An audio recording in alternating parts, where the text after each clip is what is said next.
السلام عليكم ورحمة الله وبركاته. الحمد لله رب العالمين والعاقبة للمتقين والصلاة والسلام على سيد الأنبياء والمرسلين وعلى آله وأصحابه أجمعين ومن تبعهم بإحسان إلى يوم الدين. أما بعد، وقال تعالى: اقرأ باسم ربك الذي خلق. وقال النبي الكريم صلى الله عليه وسلم: من يريد الله به خيرا يفقهه في الدين. সম্মুখে বসে থাকা বিভিন্ন প্রান্ত হতে শিক্ষা অন্বেষণকারী শিক্ষার্থী এবং বিভিন্ন স্থান হতে আগত অতিথিবৃন্দ, প্রশংসা মাত্র সে মহান আল্লাহ রব্বুল আলমিনের জন্য বা যা আল্লাহ রব্বুল আলমিনের প্রতি, যে মহান আল্লাহ রব্বুল আলমিন আমাদেরকে বিভিন্ন স্থান, বিভিন্ন জায়গা, বিভিন্ন লোকালয় থেকে আমাদেরকে একত্রিত হওয়ার তৌফিক দান করেছেন। আলহামদুলিল্লাহ। আমরা নামাজের পূর্বে বিভিন্ন আলেম ওলামাদের মুখ থেকে বিভিন্ন ওয়াজ নসিহতের কথা শুনলাম। আলহামদুলিল্লাহ। তো আমাদের চেষ্টা করতে হবে যে কথা আমরা শুনেছি তার প্রতি দৃঢ় সংকল্প করে তার প্রতি আমল করা। এটা হচ্ছে আমাদের প্রথমত কথা। দ্বিতীয় কথা হচ্ছে যে আমরা আজকে মুসলিম জাতি আজ এত কেন পিছিয়ে আছে। আপনি রাস্তাঘাটে চলাফেরা করলে অনুভব করবেন যে মুসলিমরা অন্য জাতি বা অন্য ধর্ম থেকে চতুর্দিক দিয়ে পিছিয়ে। না আছে আমাদের মধ্যে দ্বীনি শিক্ষা, না আছে আমাদের মধ্যে দুনিয়াবী শিক্ষা, না আছে আমাদের মধ্যে সভ্যতা, না আছে আমাদের মধ্যে শিষ্টাচার, না আছে আমাদের মধ্যে আদব কায়দা, না আছে আমাদের মধ্যে বড়দের সম্মান, ছোটদের স্নেহ, না আছে আমাদের মধ্যে ভ্রাতৃত্ব বন্ধন। চতুর্দিকে মুসলিমরা আপনার যে জাতিটা হচ্ছে সর্ব উৎকৃষ্ট জাতি, কিন্তু তাদের কৃষ্টি কালচার, আচার আচরণ, ব্যবহার, তাদের কর্ম এতই নিকৃষ্ট থেকে নিকৃষ্টতর হয়ে চলেছে বা হতে যাচ্ছে বা হচ্ছে। তার কারণ, বহু কারণ আছে, তার মধ্যে মূল কারণ হচ্ছে শিক্ষা। আর এই শিক্ষা যতক্ষণ পর্যন্ত নারী অর্থাৎ মহিলারা যতক্ষণ শিক্ষিত না হতে পারবে, এই সমাজ কখনোই কল্যাণময় হতে পারে না। যতক্ষণ পর্যন্ত একটা নারী বা একটা মা শিক্ষিত না হবে, ততক্ষণ পর্যন্ত সমাজের কোনো বিকাশ, কোনো উন্নতি, কোনো আপনার উচ্চ শিখরে পৌঁছাতে পারে না। তার কারণ, পিতা সে মাঠে ঘাটে চলে যায় উপার্জনের জন্য, কিন্তু একটা মা যদি থাকে, শিক্ষিত মা থাকলে তার সন্তানকে সে সঠিকভাবে মানুষ করতে পারে। আজকে আমাদের মুসলিমদের হালাত বা পরিস্থিতি, মেয়েদের হালাত বলতে একটা লজ্জার বিষয়, শরমের কথা, দুঃখের বিষয় যে দুদিন আগে এই পার্শ্ববর্তী গ্রামের নাম বলছি না, যে 13 বছরের মেয়ে ফোনে এত মগ্ন হয়ে গেছে, 13 বছরের মেয়ে নিজের বাড়ি ছেড়ে ছেলের বাড়ি এসে বসে আছে। অন্য কোনো জাতির কথা বলছি না, হিন্দুর কথা, কোনো খ্রিস্টানের কথা বলছি না, মুসলিম সমাজের এত হালাত খারাপ হয়ে গেছে। 13 বছর, মেয়েটার বয়স 13 বছর, ফোনে ফোনে প্রেম ভালোবাসা করে সে চলে এসেছে ছেলের বাড়ি। চিন্তা করুন তাহলে আমাদের পরিস্থিতি, পরিবেশ কোথায় গিয়েছে। তো আমরা বিশাল একটা সৌভাগ্যবান ব্যাপার যে আপনারা যে সমস্ত মেয়েরা এসছে এবং যে সমস্ত মেয়েদের গার্জেন এসছে, যে দুনিয়ার যে পরিস্থিতি, যে হালাত আমরা রাস্তাঘাটে চলাফেরা করতে দেখি, যে মুসলিম মেয়ে 18+ নেই কোনো গায়ে হাতে ওড়না, এবং কত ফ্যাশন করে চলাফেরা করছে, নির্লজ্জার মতো, বেহায়ার মতো। তো সেই দিক দিয়ে আল্লাহর কাছে লাখ ও লাখ শুকরিয়া যে আপনারা আপনার সন্তানকে সঠিক স্থানে দিয়েছেন। আপনারা যখন এই ক্যাম্পাসের মধ্যে ঢুকেছেন, প্রত্যেকটা ব্যক্তির আপনার 7 থেকে 8 জায়গায় আপনি ক্যামেরাতে ক্যাপচার হয়ে গেছেন। অর্থাৎ এত সেফটি, সিকিউরিটি, অর্থাৎ আপনার মেয়ে সকাল থেকে সন্ধ্যা পর্যন্ত কি করে, কোথায় থাকে, কোথায় বসে, কোথায় পড়ে, কোথায় যায়, গোসল কখন করে, কখন খাওয়া দাওয়া করে, সমস্ত রিপোর্ট যদি কেউ চায় আমরা দিতে পারবো। এত সেফটির সঙ্গে রাখা হয়েছে। আপনি গেটে ঢুকবেন তখন ক্যাপচার হবেন, গেটের ভিতরে ঢুকবেন তখন সিসি ক্যামেরা আসবেন, এখানে বসে আছেন তবু সিসি ক্যামেরায়।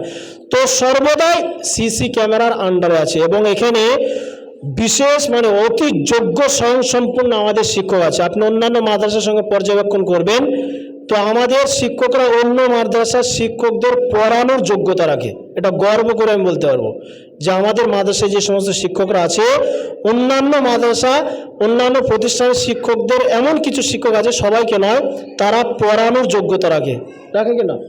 তো এরকম বহু প্রতিষ্ঠান আছে। তো যাই হোক, সৌভাগ্যবান যে আপনারা এরকম একটা প্রতিষ্ঠান নির্বাচন করেছেন। আর আপনাদের কাছে আমার রিকোয়েস্ট যে যেমনটি এইরকম কালচার পরিবেশের সঙ্গে থাকছে, নামাজ, খাওয়া দাওয়া, শিষ্টাচার, আদব কায়দার মধ্যে থাকছে, বাড়ি গিয়ে কিন্তু এটা হচ্ছে না।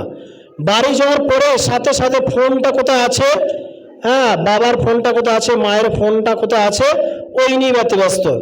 আর সেই আপনার ইউটিউবে ঢুকছে আর কার্টুন, হ্যাঁ, কেউ স্টার জালসা, কেউ কমেডি, এই নিয়ে ব্যস্ত থাকছে। এইরকম কৃষ্টি কালচার যদি থাকে তো আপনার মেয়েকে সঠিক মানুষ করা যাবে না। বললাম তো, দৃষ্টান্ত দিলাম। এই 2-4 দিন আগে কৃষ্ণনগর ওই দিক থেকে একটা মুসলিম পরিবারের মেয়ে আমাদের এই সামনে বিক্রমপুরে 13 বছরের মেয়ে, সে মানে ছেলের বাড়ি চলে এসছে। তাহলে এর থেকে নির্লজ্জ, এর থেকে বেহায়া, এর থেকে হতভাগ্য পরিবার কে হতে পারে, এর থেকে দুর্ভাগ্য পরিবার কে হতে পারে যে তার সন্তানকে জন্ম দিল কিন্তু সন্তানকে মানুষ করতে পারলো না।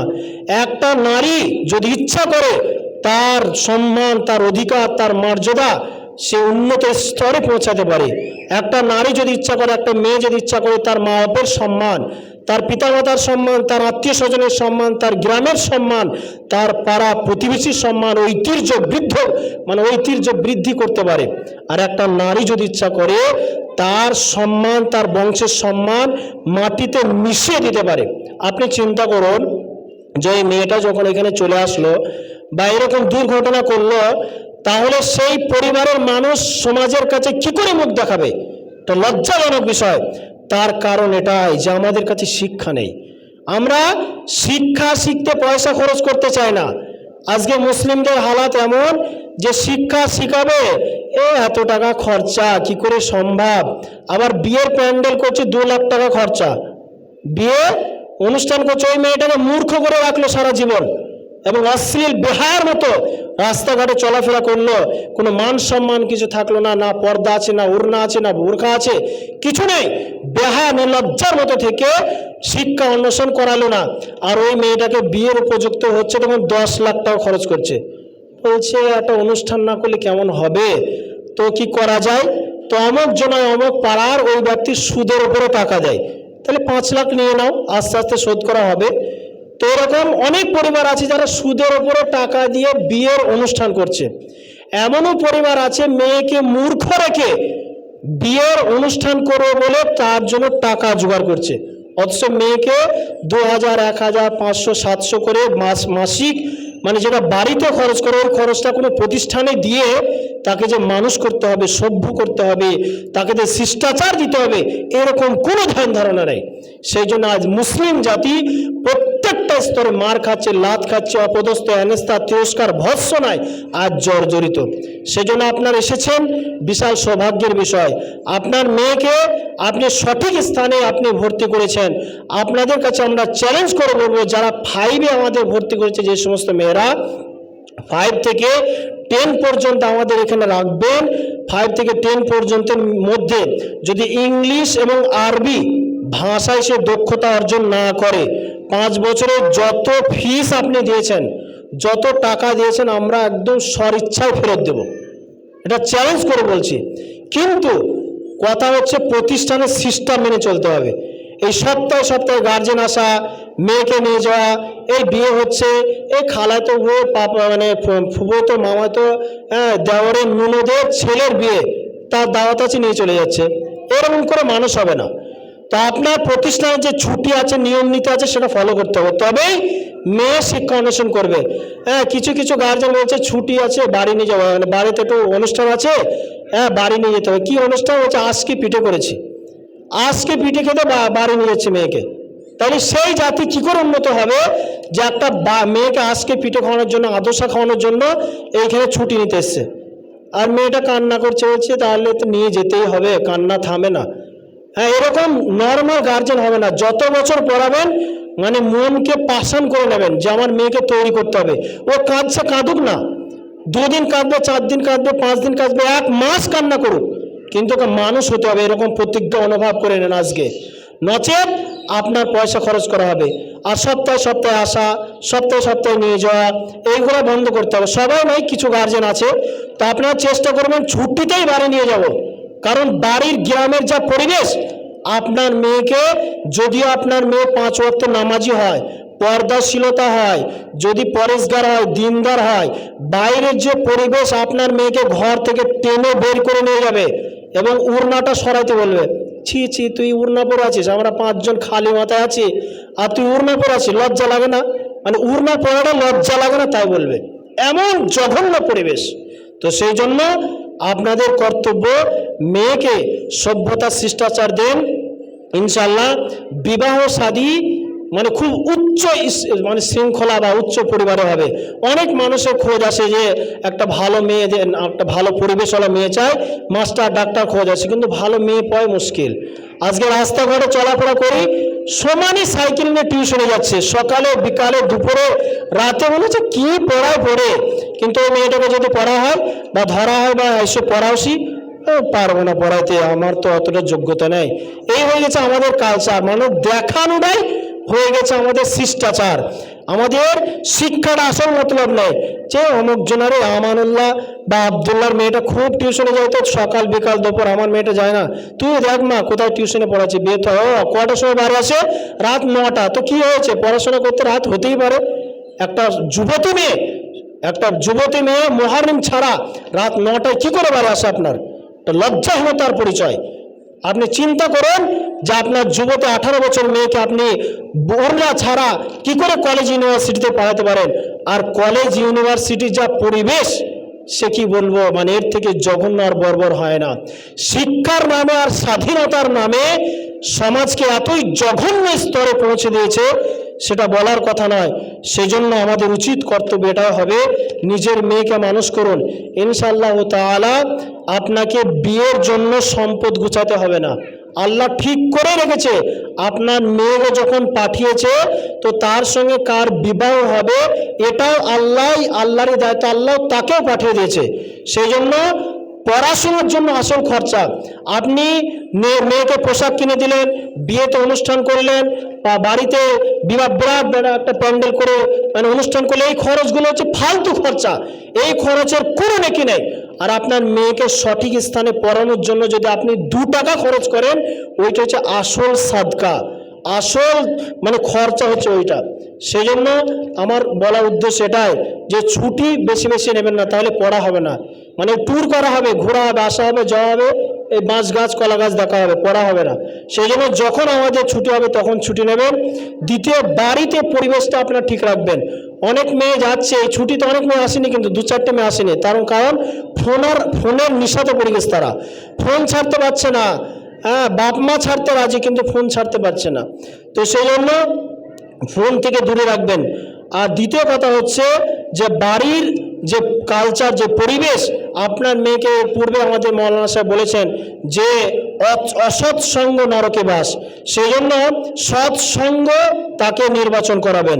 কারণ বললাম তো যে একটা মেয়ে বোরখা পরে বা একটা হিজাব পরে 5টা মেয়ে আপনার অশ্লীলতার বেহায়া মতো ঘুরে বেড়ায়, তখন সে বলবে তোর বোরখা মানে তোর হিজাব পরতে লজ্জা লাগে না?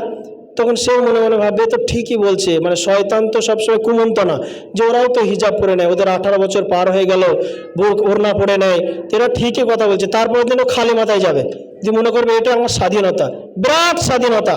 তো যাই হোক, আমার বলার উদ্দেশ্য এটাই যে আপনারা সন্তানকে পড়তে দিয়েছেন, তাদের দেখাশোনা, তাদের দায় দায়িত্ব, তাদের খরচা আপনারা বহন করেন।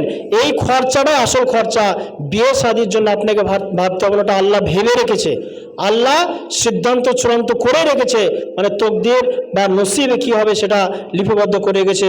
আল্লাহ যেন আমাদের তৌফিক দান করে। আর দেখুন, আপনার গ্রামে বহু মানুষ আছে, প্রত্যেকটা ব্যক্তির গ্রামে প্রত্যেকটা টাকা পয়সাওয়ালা লোক আছে, গাড়ি বাড়ি ব্যাংকওয়ালা লোক আছে, কিন্তু ধরেন একটা কথা বলছে, তেঁতুলবের বা বীরপুর 2-4টে বা 10টা মেয়ে পড়ে, ওই গ্রামে আরো 800, 10,000, 20,000 লোকের বাস আছে, কিন্তু ওই 5টা মেয়ে কেন এখানে এসছে? তার মানে আল্লাহ পাঠিয়েছে। আল্লাহ বলছে মাই ইউরিদুল্লাহু বিহি খায়রান ইউফাক্কিহু ফিদ্দিন। আল্লাহ যাকে পছন্দ করে, তার টাকা আছে তা কি হয়েছে, তার গাড়ি বাড়ি আছে তা কি করে, কি হয়েছে? যাকে আল্লাহ ভালোবাসে, যাকে পছন্দ করে, তাকে দ্বীনি শিক্ষার জন্য নির্বাচন করে। হতে পারে আপনার গ্রামের সবচেয়ে ভিআইপি লোক, কিন্তু তাকে আল্লাহ ভালোবাসে না, তার সন্তানকে আল্লাহ পছন্দ করে না, সেই জন্য দ্বীনি শিক্ষা থেকে তাকে বঞ্চিত করে রেখেছে। তো আসুন, আমাদের এখানে দ্বীন এবং দুনিয়া উভয় শিক্ষা আপনাকে দেওয়া হবে, আপনার মেয়েকে, আপনার সন্তানকে। তো এটা নির্বাচন করবেন, এটা ভাববেন যে ওই লোকটার মেয়ে তো ইংলিশ মিডিয়ামে যাচ্ছে, খালি গায়ে খালি মাথায়, বিরাট ব্যাপার, তো এটা বড় কথা নয়।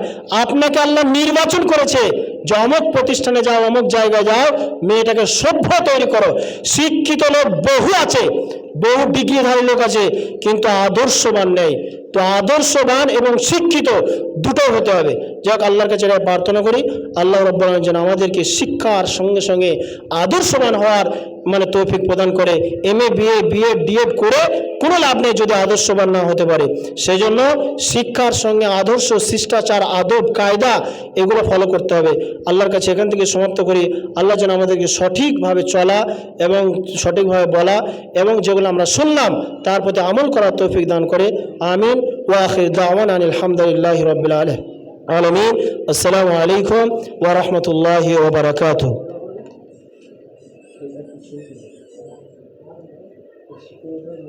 আমি